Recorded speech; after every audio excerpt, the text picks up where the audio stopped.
Hello बच्चों, good morning. कैसे हैं आप सब? पिछले लेक्चर में आपको मज़ा आया पढ़ करके? होप सो जो भी मैंने पढ़ाया था आपने उसको ठीक से समझा होगा और पढ़ा होगा और दोबारा उसको रिवीजन भी किया होगा। ठीक है बच्चों,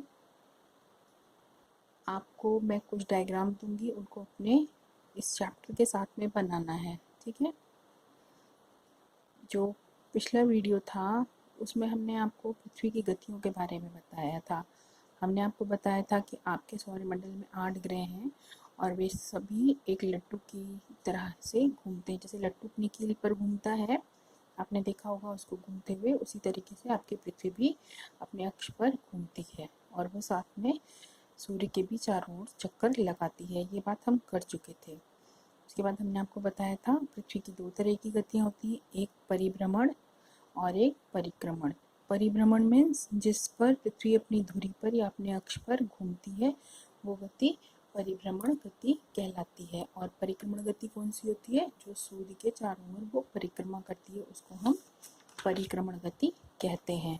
ठीक है बच्चों, फिर उसके बाद हमने आपको बताया था पृथ्वी का जो अक्ष है वो कहीं पर भी बना हुआ नहीं है, वो एक काल्पनिक रेखा है जो दोनों ध्रुवों को आपस में जोड़ती है।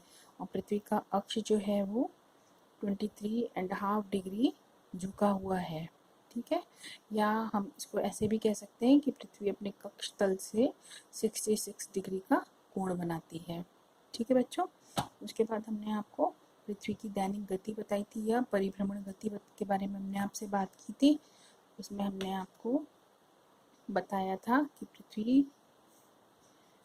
अपने जो अक्ष पर घूमती है उसके घूमने की दिशा पश्चिम से पूर्व की ओर होती है। ठीक है, और आपकी जो पृथ्वी है उसको अपने अक्ष पर घूमने में 24 घंटे लगते हैं। ठीक है, उसको एक्चुअल टाइम तो उसको 23 घंटे 56 मिनट 4 सेकंड लगता है, लेकिन उसको हम एक्यूरेट मान करके 24 घंटे उसका हम गुणनकाल या उसकी परिभ्रमण गति का समय जानते हैं। ठीक है, इतना हमने आपको बताया था। उसके बाद हमने आपको बताया था कि ये जो घूर्ण अवधि होती है पृथ्वी की, यानी कि जो 24 घंटे में वो अपने पाथ को पूरा करती है, एक चक्कर एक राउंड पूरा करती है, वो अवधि पृथ्वी दिवस कहलाती है। ठीक है, इसको ध्यान रखिएगा, आपका ये पृथ्वी दिवस कहलाता है। ठीक है, देखिए बच्चों, हमने आपको बताया था पृथ्वी गोल है और आपको पता भी है पृथ्वी का आकार गोल है। ठीक है, अब सपोज करिए आप किसी बॉल पर एक साइड से टॉर्च से लाइट डालते हैं तो उसके सिर्फ आधे ही भाग पर लाइट पड़ेगी।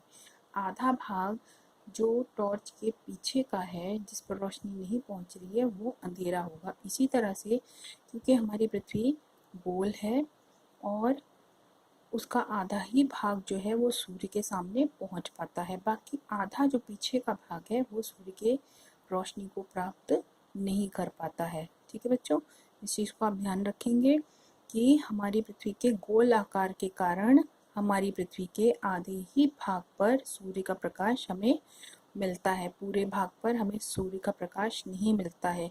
और जिस आधे भाग पर, ठीक है, यानी कि जो सूर्य के सामने वाला भाग है, ये भाग, इस भाग में सूर्य का प्रकाश पहुंचता है और यहाँ पर दिन होता है। क्लियर ये बात? ठीक है, जो भाग हमारा सूर्य के सामने है वो उस भाग को सूर्य का प्रकाश प्राप्त होगा और ठीक वो भाग हमारा दिन वाला भाग होगा, यानी पृथ्वी के उस भाग पर या उस हिस्से पर उस समय दिन होगा। ठीक है, और उसके जो पीछे का भाग है जिस पर कि सूर्य का प्रकाश नहीं पहुंच पा रहा है, वो भाग हमारा रात होगी। क्लियर है? ठीक है बच्चों, जो पीछे का भाग है वो भाग अंधेरा होगा, उस पर सूर्य का प्रकाश नहीं पहुंच पा रहा है, इसलिए वहां पर रात होगी। इतना ध्यान रखिएगा, जिस भाग पर या जो भाग सूर्य के सामने है, जिस पर सूर्य की किरणें पहुंच रही हैं, वो भाग दिन होता है, और जिस भाग में सूर्य की किरणें नहीं पहुंचती या पीछे का विपरीत भाग होता है, वहां पर हमेशा रात होती है। और ये जो लाइन होती है जो हमारी पृथ्वी को दिन और रात में आधे आधे में बांटती है, उस वृत्त को, ये उस वृत्त को हम प्रकाश वृत्त कहते हैं। ठीक है, समझ में आ गई बात? आ गई बात समझ में आपको? पृथ्वी पर ये भी हमारा काल्पनिक है, क्योंकि जो हमने मान लिया है कि आधा भाग अंधेरा है और आधा भाग उजाला है, तो जो लाइन हमें दिखती है अंधेरे और उजाले के बीच में, वो वृत्त, उस वृत्त को जो पृथ्वी पर रात और दिन को विभाजित करता है, यानी रात और दिन को अलग अलग करता है, उसको हम प्रकाश वृत्त कहते हैं।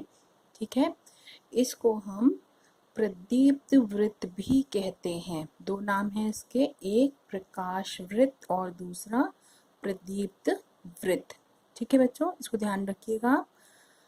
प्रदीप्त वृत्त या प्रकाश वृत्त क्या है? जो पृथ्वी को दो बराबर भागों में दिन रात में विभाजित करता है, वो वृत्त प्रकाश वृत्त कहलाता है।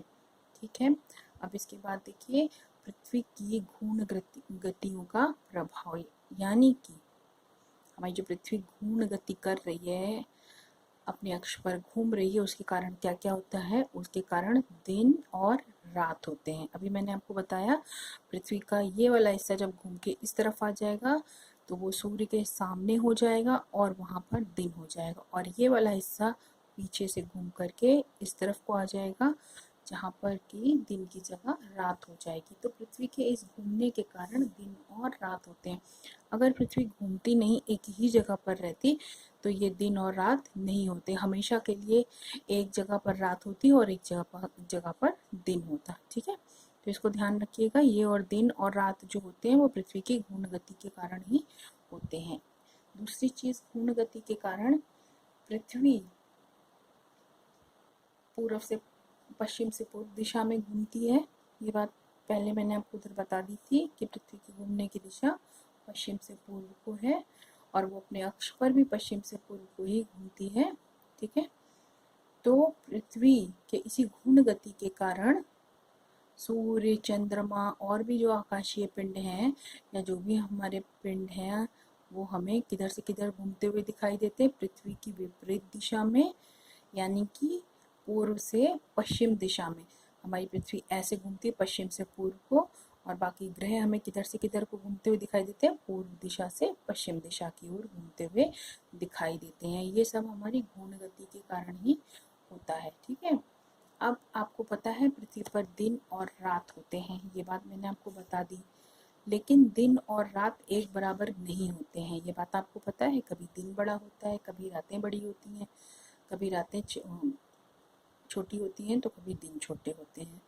उसका कारण है पृथ्वी का अपने अक्ष पर झुका होना। ठीक है बच्चों, अगर पृथ्वी अपने अक्ष पर झुकी नहीं होती तो हमेशा क्या होता? बराबर दिन होते और बराबर रातें होती। लेकिन ऐसा नहीं है, क्योंकि पृथ्वी अपने अक्ष पर झुकी हुई है। मैंने आपको बताया था पृथ्वी अपने अक्ष पर क्या है? झुकी हुई है। इस वजह से जो आपकी ये तीन रेखाएं, भूमध्य रेखा थी, उसके ऊपर कर्क रेखा, मकर रेखा हमने पढ़ी थी।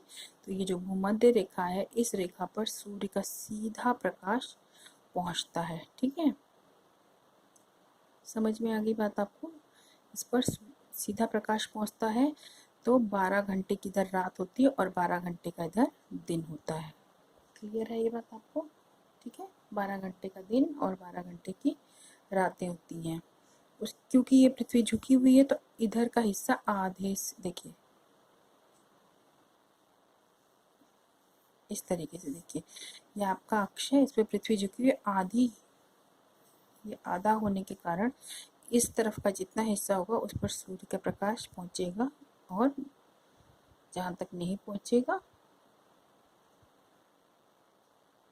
ठीक, तो ये आधे आधे हिस्से पर बराबर बराबर मात्रा में बटा हुआ है।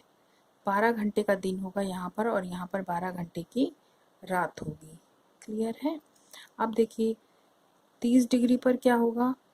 ये आधे पे बटा है, ये आपका अक्ष, इधर का हिस्सा भी इसमें आ जाएगा। ठीक है, इस तरफ का हिस्सा भी इस तरफ आ जाएगा आपका, तो ये 24 घंटे का इधर दिन होगा और इधर 24 घंटे 10 घंटे की रात होगी। क्लियर। अब जब हम 60 डिग्री पर पहुंचेंगे तो यहाँ पर क्या होगा, 20 घंटे का दिन होगा और 4 घंटे की रात हो जाएगी। इसी तरीके से देखिए, इसी तरीके से इधर इसका जस्ट उल्टा हो जाएगा। यहाँ पर रातें लंबी हो जाएंगी, यहाँ रात 12 घंटे की हो रही है, यहाँ 14 घंटे की रात हो जाएगी और 10 घंटे का दिन हो जाएगा। और यहाँ 20 घंटे की रात हो जाएगी, यहाँ पर आपका 4 घंटे का दिन हो जाएगा, क्योंकि सिर्फ इतने ही भाग पर सूर्य का प्रकाश प्राप्त हो रहा है। ठीक है बच्चों, इसलिए हमारे जो दिन और रात होते हैं वो एक बराबर नहीं होते हैं, कभी छोटे होते हैं और कहीं पर कभी बड़े होते हैं। अब हम पढ़ते हैं सूर्य की वार्षिक गति या परिक्रमण गति। अभी तक हमने परिभ्रमण गति पढ़ी थी, यानी दैनिक गति पढ़ी थी, जो पृथ्वी एक दिन में पूरा करती, एक राउंड लगा करके। अब हम जो गति पढ़ने जा रहे हैं वो गति परिक्रमण गति है। मीन्स सूर्य के चारों ओर पृथ्वी का परिक्रमा करना। जब पृथ्वी सूर्य के चारों ओर परिक्रमा करेगी तो वो गति उसकी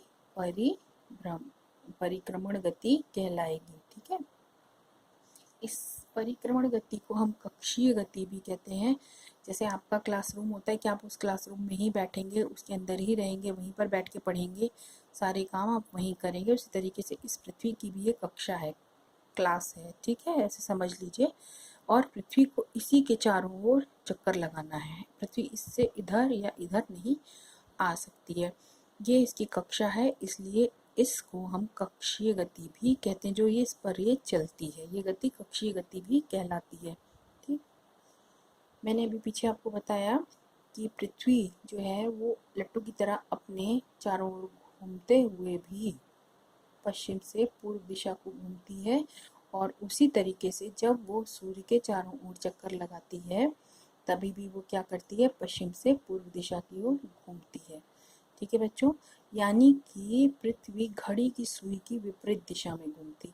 आपकी घड़ी है, घड़ी में आप इस तरीके से काउंटिंग करते हो ना, समय इधर को घूमती है, लेकिन आपकी पृथ्वी विपरीत दिशा में घूमती। इधर आपकी घड़ी इधर को चलेगी, 12, 1, 2, 3, 4, 5, 6 ऐसे करके, और हमारी पृथ्वी उसके जस्ट अपोजिट चलेगी ऐसे, मीन्स पश्चिम से पूर्व की ओर। ठीक है, समझ गया, आई बात समझ में यहाँ तक।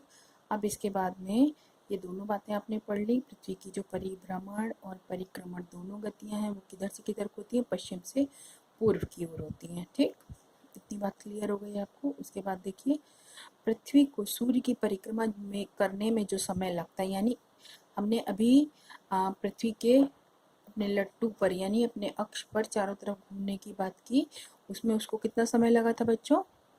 यस, 24 घंटे लगे थे उसको। ठीक है, 24 घंटे का समय लगा था। लेकिन इस दूरी को तय करने में पृथ्वी को कितना समय लगता है, सूर्य के चारों ओर चक्कर लगाने में, या उसका परिक्रमण काल, हम इसको परिक्रमण काल भी कह सकते हैं, उसमें कितना समय लगता है? 365 दिन 6 घंटे। ठीक है, कितना समय लगता है? 365 दिन 6 घंटे, या 365 दिन 6 घंटे। ठीक है, और वो 29.8 किलोमीटर पर सेकंड की स्पीड से चलती है। उसके बाद में देखिए, अभी मैंने आपको बताया कि पृथ्वी अपनी धुरी पर घूमने के साथ साथ पृथ्वी के सूर्य के चारों ओर भी चक्कर लगाती है। ठीक है, इस चक्कर को लगाने में पृथ्वी को क्या लगता है? 365 दिन 6 घंटे लगते हैं, या 365 डेज और 6 आवर लगता है। ठीक है, ये जो गति होती है पृथ्वी की, जो वो चलती है, ये परिक्रमण गति कहलाती है।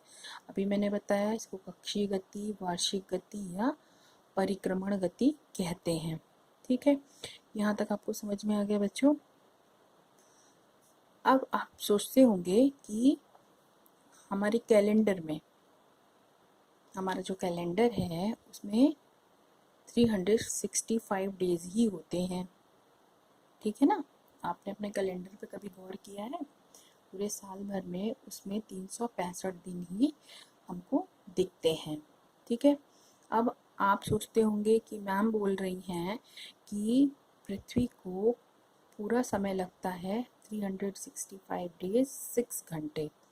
ठीक है ना, मैंने भी यही बताया आपको, तो आपको लगेगा ही, ऐसी बात नेचुरल है, ये आपको लगना चाहिए, आपको खोजना भी चाहिए कि वो 6 घंटे कहाँ गए। ठीक है, आपको उसको मालूम होना चाहिए। तो हमारे कैलेंडर में क्या होता है, हम कैलेंडर जब बनाते हैं, हमारा जो कैलेंडर आपको दिखता है उसमें वो 6 घंटे ऐड नहीं होते हैं हर वर्ष में, हर ईयर में। ठीक है, पूरे साल भर में पर ईयर हमको कितने दिन मिलते हैं, 365 दिन। अब आप सोचेंगे कि वो 6 घंटे कहाँ चले जाते हैं। ठीक है, उन 6 घंटों को हम ऐड करते हैं। ठीक है, आपका देखिए, एक वर्ष आपका कितने दिन का होता है, 365 दिन का होता है। 6 घंटे आपके पास एक्स्ट्रा हैं। हम क्या करते हैं, वो 6 घंटे हम कैलेंडर में या कहीं पर भी नहीं मैनेज कर सकते हैं, ना हम दिखा सकते हैं। इसलिए हम क्या करते हैं, हमको पता है कि एक दिन हमारा कितने घंटे का होता है, 24 घंटे का। ठीक है, और हमारे पास कितने घंटे एक्स्ट्रा हैं, 6 घंटे एक्स्ट्रा हैं। ठीक है, तो हम क्या करेंगे, वो 6 घंटे 6 + 6 + 6 + 6 या 6 × 4 करके हम उनको 24 घंटे में बदल लेंगे। ठीक है, एक दिन में आपके पास कितने घंटे होते हैं, 24 घंटे। हमारे पास 6 घंटे थे, 6 घंटे हमने जोड़े, हमको बराबर कितने घंटे मिल गए, 24 घंटे मिल गए। वो 24 घंटे हमारे किसके बराबर हो जाएंगे, एक दिन के बराबर हो जाएंगे। और हम क्या करेंगे, हर साल 365 दिन रखते हुए, हर 6 घंटे को जोड़ते हुए, हम हर चौथे साल, यानी 3 साल ये रहेगा और हर चौथे साल हम ये 6 घंटे अपने कैलेंडर में जोड़ देंगे। ठीक है, और जोड़ते हैं। तो वो जो हम 24 घंटे चौथे साल में जोड़ेंगे, तो वो चौथा साल हमको कितने दिन देगा, 366 डेज मिल जाएंगे हमको। ठीक है, जब हम उसको हर चौथे साल में जोड़ेंगे तो हर चौथे साल हमको कितने दिन मिल जाएंगे, 366। बाकी दिन हमारे पास 365 डेज रहेंगे। ये 6 घंटे जोड़ करके हम एक दिन बना लेंगे और उस एक्स्ट्रा एक दिन को हम हर चौथे साल में अपने कैलेंडर में ऐड करेंगे। ठीक है, ठीक, जोड़ देते हैं तो हमारे पास कितने डेज हो जाएंगे, 366 डेज हो जाएंगे। और ये चीज़ ध्यान रखिएगा बच्चों कि जिस साल हमारे 66 डेज होंगे उस ईयर को हम लीप ईयर या लीप वर्ष या अधिवर्ष कहेंगे। ठीक है, वो वर्ष हमारा क्या कहलाता है, लीप वर्ष, अधिवर्ष कहलाता है। क्लियर हो गया इतना, फिर से बता दूं, एक वर्ष में 365 दिन होते हैं या 365 डेज होते हैं। आपको पता है कि आपका एक दिन 24 घंटे का होता है। हमारे पास अतिरिक्त जो 6 घंटे हैं उनको हम 4 साल तक जोड़ते हैं और हर चौथे साल में 1 घंटा बना के, 24 घंटे का एक दिन बना करके हम हर चौथे साल में उसको ऐड कर देते हैं। तो ऐड करने पे हमको हर चौथे साल 366 दिन मिल जाते हैं। इस साल को हम लीप ईयर, लीप वर्ष या अधिवर्ष कहते हैं। ठीक है, इसलिए इसी वजह से हर साल हमारा जो फरवरी होता है या फेब मंथ होता है वो हमारा 28 डेज का होता है। लेकिन जिस साल लीप ईयर होता है या हर चौथे साल फरवरी हमारा 29 डेज का हमको मिलता है। ठीक है, इतनी बात आपको क्लियर हो गई। अब हम आगे चलते हैं। आपकी जो पृथ्वी है, आपने देखा होगा कि कभी आपको बहुत तेज गर्मी लगती है, कभी बहुत तेज ठंडी लगने लगती किसी मौसम में, कभी बारिश हो रही होती, जैसे इस समय रोज बारिश हो रही है लगभग लगभग।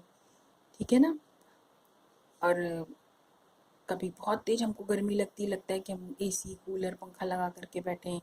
कभी हमें बहुत ठंड लगने लगती है, किसी समय में हमको लगता है हम कपड़े पहन के, स्वेटर पहन करके बैठे हैं।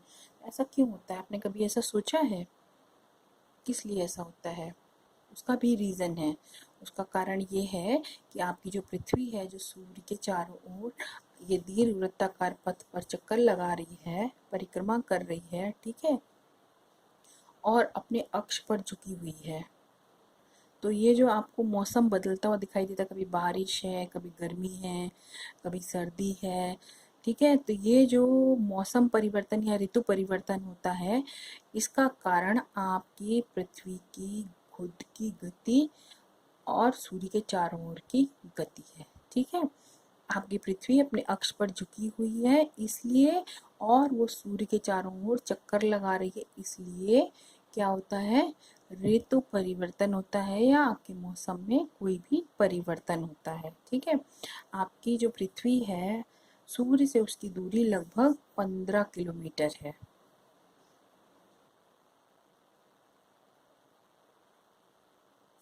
क्लियर है बच्चों, आपको समझ में आ गया ये बात? 15 करोड़ किलोमीटर है। ठीक, अब ये दूरी हमेशा बदलती रहती है। ये जो 15 करोड़ की दूरी है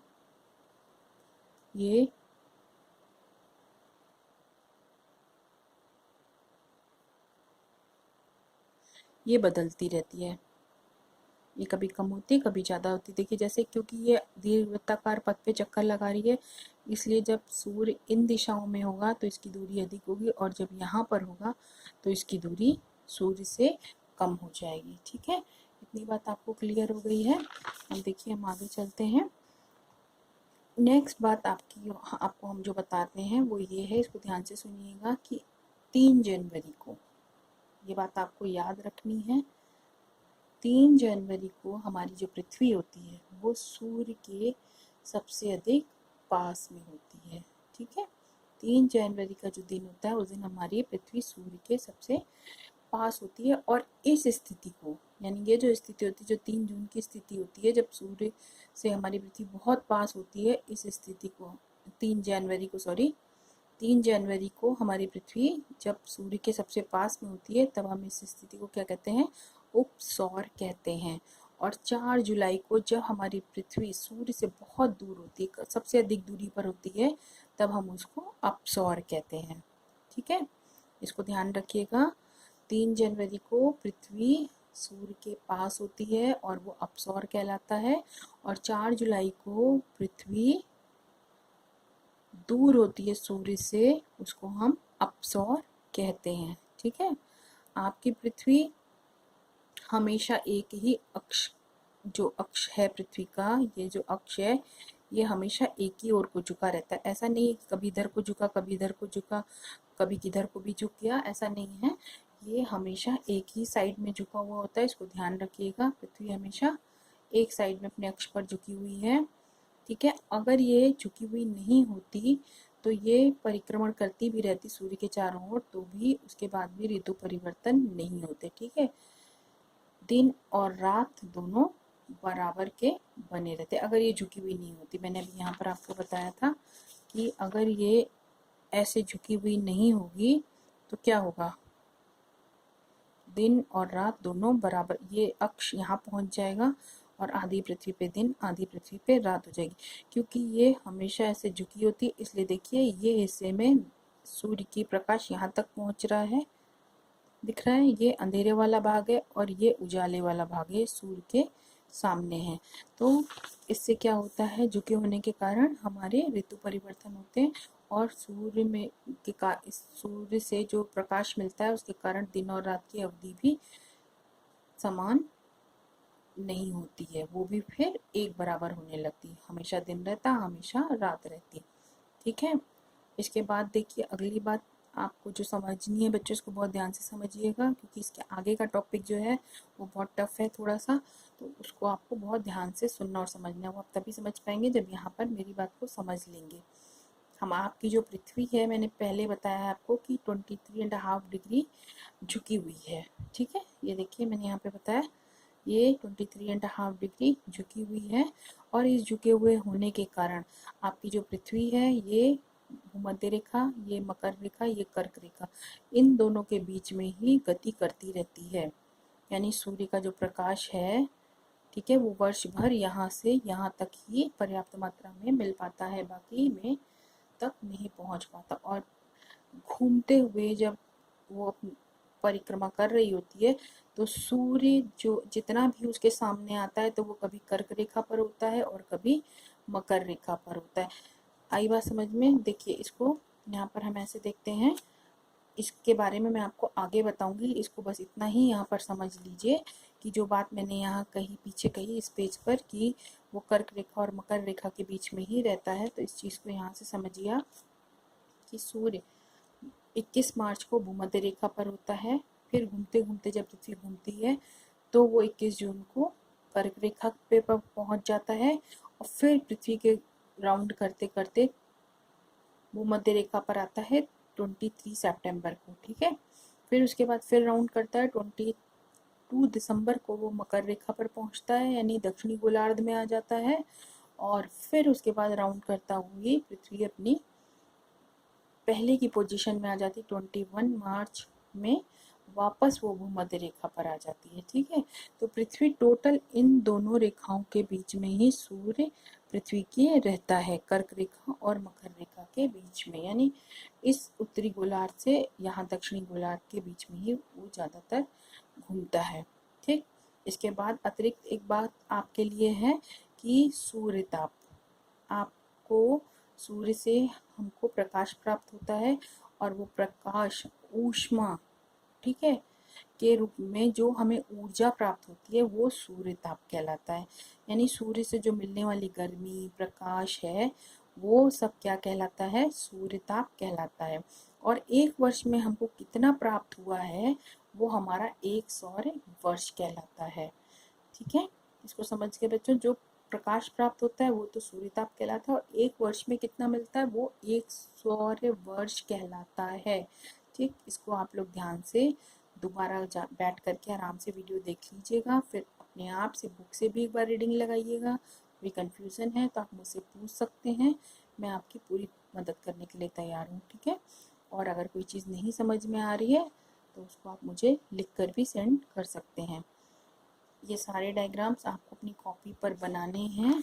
ये जो मैंने बनाया इसके बाद भी और डायग्राम्स हैं जो ज़रूरत पड़ने के हिसाब से मैं आपको बाद में बताऊंगी, ठीक है। इनको आप अपनी कॉपी पे बना करके रखिएगा, रफ कॉपी पे, अभी फेयर पे नहीं बनाना है। फेयर पे हम तब बनाएंगे जब हम क्वेश्चन के साथ में इनको करेंगे, और क्या करना है वो हम आपको बताएंगे। डायग्राम आप रफ कॉपी पर प्रैक्टिस करिएगा, पढ़िएगा और समझिएगा, ठीक। थैंक यू बच्चों।